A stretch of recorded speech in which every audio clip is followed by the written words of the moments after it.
നമസ്കാരം. തിരുവല്ലയിലെ സ്പായിൽ യുവതി കൂട്ടബലാത്സംഗത്തിനിരയായ കേസിൽ ഒരു പ്രതിയെ കൂടി പോലീസ് പിടികൂടി.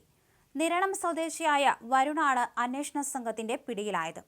പ്രതിയുടെ മൊബൈൽ ലൊക്കേഷൻ കേന്ദ്രീകരിച്ചുള്ള അന്വേഷണത്തിലാണ് പ്രതി പിടിയിലായത്. ഇതോടെ കേസിൽ അറസ്റ്റിലായവരുടെ എണ്ണം 3 ആയി. ആലുവയിൽ നിന്ന് ഇന്നലെ അർദ്ധരാത്രിയാണ് വരുൺ പിടിയിലായത്.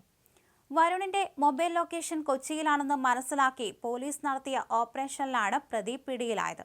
നേരത്തെ സുബിൻ, ബെർലിൻ ദാസ് എന്നിവരെ പോലീസ് അറസ്റ്റ് ചെയ്തിരുന്നു. ആകെ 6 പ്രതികളുള്ള കേസിൽ ഇനി 3 പേരെ കൂടി കണ്ടെത്താനുണ്ട്. ഒളിവിൽ പോയ ബാക്കി പ്രതികൾക്കായി പോലീസ് തെരച്ചിൽ ഊർജിതമാക്കിയിരിക്കുകയാണ്. ഇവർ സംസ്ഥാനം വിട്ടതായും പോലീസിന് സംശയമുണ്ട്. 1-ാം പ്രതി മരണ സുബിൻ, കൂട്ടുപ്രതി ബെർലിൻ ദാസ് എന്നിവർ നേരത്തെ പിടിയിലായിരുന്നു. സംഭവ സമയം സ്പായിലുണ്ടായിരുന്ന സഹപ്രവർത്തകയുടെ ഒത്താശയോടെയാണ് പീഡനം നടത്തിയതെന്ന് അതിജീവിത വെളിപ്പെടുത്തിയിരുന്നു. ഇവരിലേക്കും അവരുടെ ആൺസുഹൃത്തിലേക്കും അന്വേഷണം നീളും.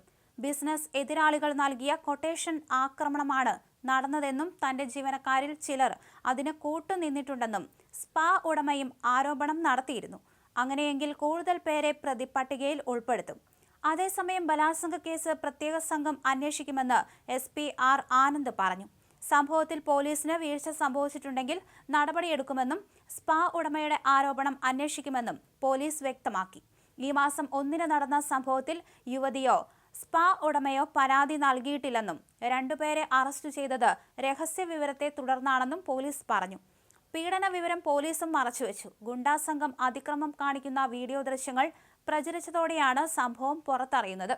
സ്പാ കേന്ദ്രീകരിച്ച് പോലീസും പണപ്പിരിവ് നടത്തുന്നതായി ആരോപണമുണ്ടെന്ന് ജില്ലാ പോലീസ് മേധാവി R ആനന്ദ് പറഞ്ഞു. ആരോപണ വിധേയനായ പോലീസുകാരനെ നടപടിക്ക് വിധേയമാക്കിയിട്ടുണ്ട്. വകുപ്പ് തല അന്വേഷണം നടക്കും. കൂടുതൽ പേർ പിരിവ് നടത്തിയിട്ടുണ്ടോ എന്ന് പരിശോധിക്കുന്നുണ്ട്. സ്പായിലെ സംഭവത്തിൽ അനാസ്ഥ കാണിച്ചിട്ടില്ല. രഹസ്യ വിവരം ലഭിച്ച ഉടൻ യുവതിയുടെയും സ്പാ ഉടമയുടെയും മൊഴിയെടുത്തു. 2 പേരെ അറസ്റ്റ് ചെയ്തു. 4 പ്രതികൾക്കായി തെരച്ചിൽ നടക്കുകയാണ്.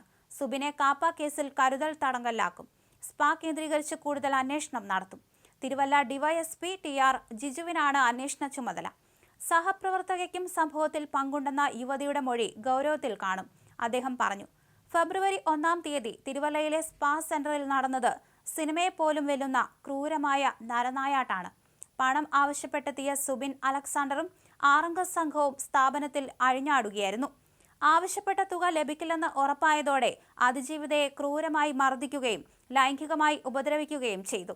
കഴുത്തിൽ കത്തിവെച്ച് തന്നെ കീഴടക്കിയാണ് പ്രതികൾ ബലാത്സംഗം ചെയ്തതെന്ന് അതിജീവിത വെളിപ്പെടുത്തി. പണം ചോദിച്ചെത്തിയ ഗുണ്ടാ സംഘം സ്പായിൽ അതിക്രമം നടത്തുന്നതിന്റെ CCTV ദൃശ്യങ്ങൾ പോലീസിന് ലഭിച്ചിട്ടുണ്ട്.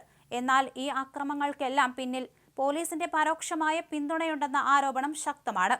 സ്പാ കേന്ദ്രങ്ങളിൽ നിന്ന് സ്പെഷ്യൽ ബ്രാഞ്ച് ഉദ്യോഗസ്ഥരും DYSP ഓഫീസിലെ ഉദ്യോഗസ്ഥരും മാസപ്പടി വാങ്ങുന്നത് ഗുണ്ടകൾക്ക് ഇത്തരം അക്രമങ്ങൾ നടത്താൻ പ്രചോദനമാണെന്നാണ് സൂചന.